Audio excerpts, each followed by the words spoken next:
Welcome to Bottomline East Africa. Tonight we will be focusing on the former child soldier turned commander of an internationally listed terrorist organization.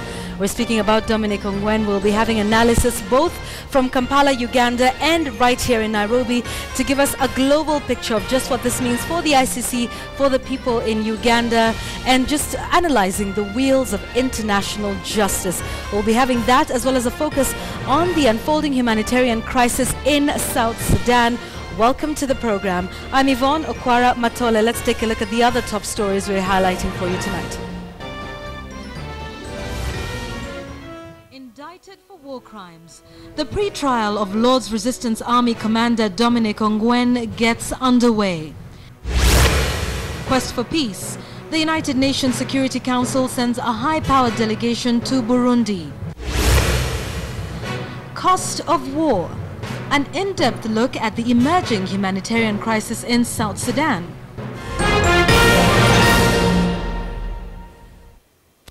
All right, now the pre-trial of former Lord Resistance Army Commander Dominic Ongwen started today at the International Criminal Court at The Hague. In a bid to secure a trial, prosecutors at the ICC accuse the former Ugandan LRA commander of using children as soldiers and committing atrocities in northern Uganda. KTN News editor Lilian Odera has been following unfolding events at The Hague and now brings us the details. He was as calm as they come, dressed impeccably in a grey suit and purple shirt, as he faced a three-judge bench Thursday morning at the International Criminal Court in The Hague. And when given the opportunity, he rose up to address the court in his native Acholi language. Thanks, Your Honor. But from my point of view, whether the charges are read or not, it's going to be a waste of time. You may say 5 words and only 2 are true. But I have read and understood the charges. International prosecutors accuse the former LRA commander of abducting children to be raped, enslaved or trained as soldiers in its long campaign against the Ugandan government. Ongwen himself, a kidnapped victim and former child soldier who rose through the ranks of Joseph Kony's rebel group, also faced accusations of slaughtering civilians among 70 charges of war crimes and crimes against humanity. Thursday's confirmation of charges hearing is a test for prosecutors who must convince judges that their case, hastily reinvestigated since Ongwen's surrender last January after years on the run, is strong enough to merit a full trial on the facts. These were terrifying attacks. Large numbers of the civilian inhabitants of these camps lost their lives in what were often indiscriminate acts of murder. Some were tortured in various cruel ways. Hundreds of them were abducted and forced to carry away the loot. And if they couldn't walk fast enough, they were beaten and killed. Nursing mothers whose babies slowed up the progress, or who simply cried too loudly, saw them killed or thrown into the bush and left behind. A video taken by Ugandan authorities showed thatched huts burnt to the ground and bodies in shallow graves in the aftermath of an attack. Gumba told judges the LRA had targeted children, many aged 10 or younger, because Kony regarded them as most easily molded into the kinds of fighters he needed. The LRA leader, Joseph Kony, viewed children as the most easily molded into the ruthless fighters that he needed to continue his policy of murder and persecution. Thus, Kony and other senior LRA commanders, Dominic Ongwen among them, created the horrific spectacle of the perpetrators of these dreadful crimes very often being children who had a few years, perhaps just months earlier, themselves been victims. Kony was also indicted by the court in 2005 and remains one of the world's most notorious fugitives from justice. Several other indicted members of the group, which rose against Ugandan President Yoweri Museveni in the late 1980s, are believed dead. Lawyers for Ongwen, who pleads not guilty to the charges, will argue on Tuesday for the charges to be dropped. Lilian Odera, KTN News. So just how powerful was Dominic Ongwen, and just how did he fit into the structure of the Lord's Resistance Army? Let's take a look at this infographic and try to explain how influential he was. So the Senior Brigade is the one that he headed, but I'd like to just give you a little bit of background before I explain just what this means. You do know that he was abducted at the age of 10, and he was trained by the person who was then second in command, Vincent Oti. He was still a junior commander at the time. And he was known to be a formidable child warrior. That is Dominic Ongwen. He was responsible for conducting successful raids, capturing weaponry as well as fighters in his quest there. Now, he rose very quickly within the ranks, and around 1993 to 1994, he made his way to South Sudan, fighting a proxy battle against the SPLM, that's the Sudan People's Liberation Army, which some say was backed by Kampala. And it was there that he was put in charge of field operations, conducting raids, and even organizing abduction of children such as himself in northern Uganda. Now, he was praised very highly by Joseph Kony, who was then commander and at the top of, LRA, and he was, personally promoted at this point to lieutenant. He now became the second in command, and he headed what you're seeing here, the Senior Brigade, that was known for killing about more than 100,000 and kidnapping more than 60,000 children, reportedly committing several of the atrocities in northern Uganda, and we'll be giving you some perspective on that there. So this is what it is, the Senior Brigade that was very powerful. By the time of his arrest, he was the second in command, and remember, the LRA was fighting for a biblical state. Now, there's a little bit of something that happened that might have diluted his power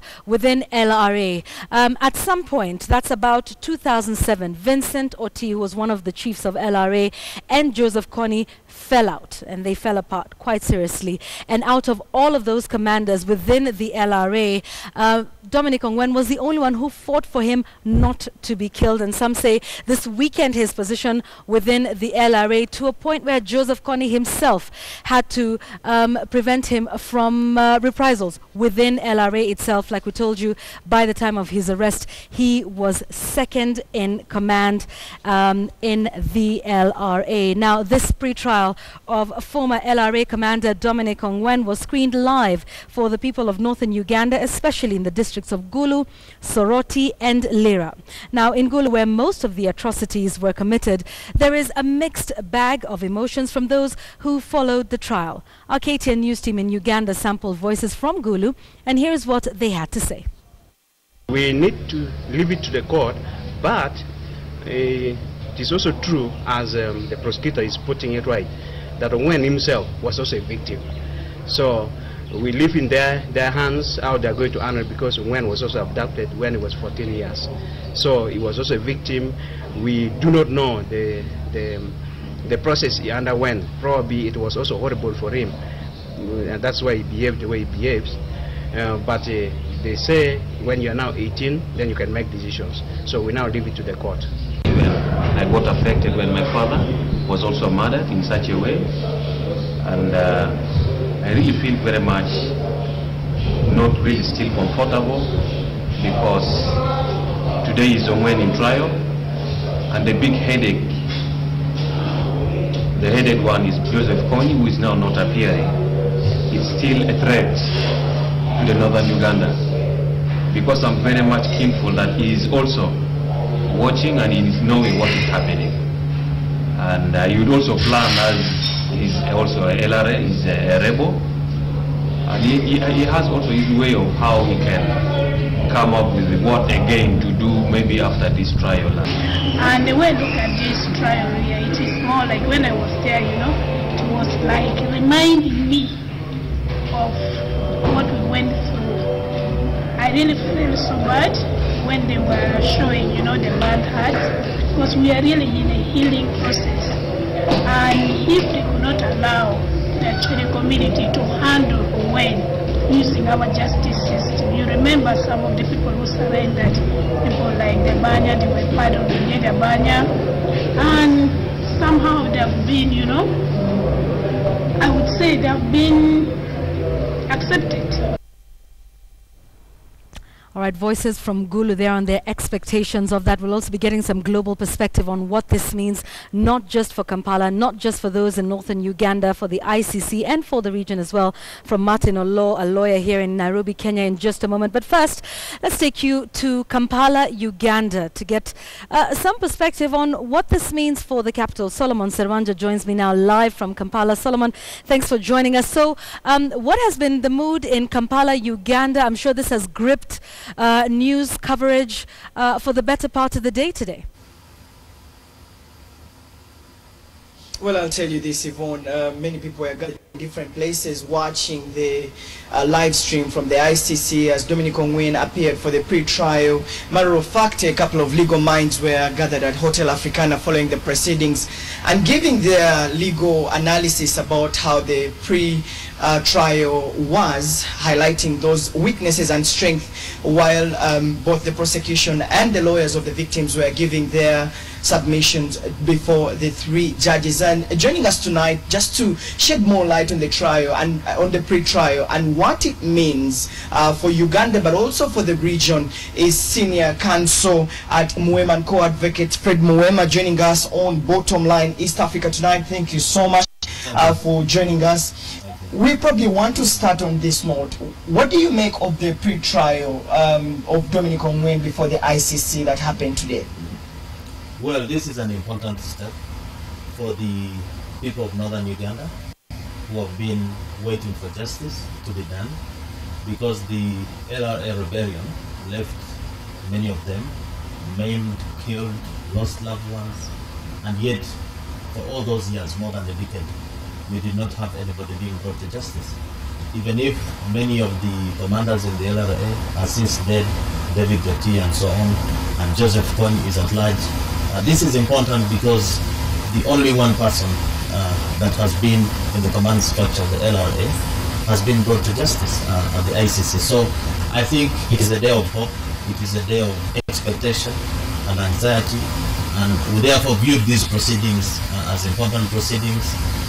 The preparation by the prosecution, from what we saw from a lawyer's point of view, appeared to be meticulous. There was a lot of detail in it, and we think, going by the record of this court, 39 cases so far, only one acquittal, it's likely that charges could be confirmed. Well, yes, indeed. The prosecutor, Benjamin Gamba, did present overwhelming evidence, including videos and documentary evidence, but he seems to have an elephant in the room.